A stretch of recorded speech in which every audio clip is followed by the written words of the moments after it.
data yang masuk kita gelontorkan, kemudian kita lihat setelah pengawas turun apakah sesuai dengan data atau tidak.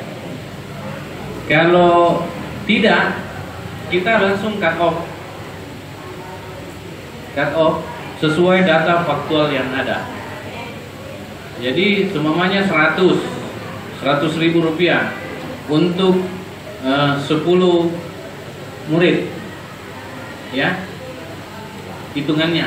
Ternyata pada faktanya hanya 8 murid, maka langsung kita cut off untuk 8 murid. Nah, 2 kali bisa pada saat sebelum diturunkan dana bos itu, tetapi apabila sudah terlanjur turun, maka di triwulan berikutnya kita lakukan cut off, dan sampai dengan triwulan terakhir kita akan akumulasi untuk berapa yang telah terbayarkan. Kami sudah membangun aplikasi itu.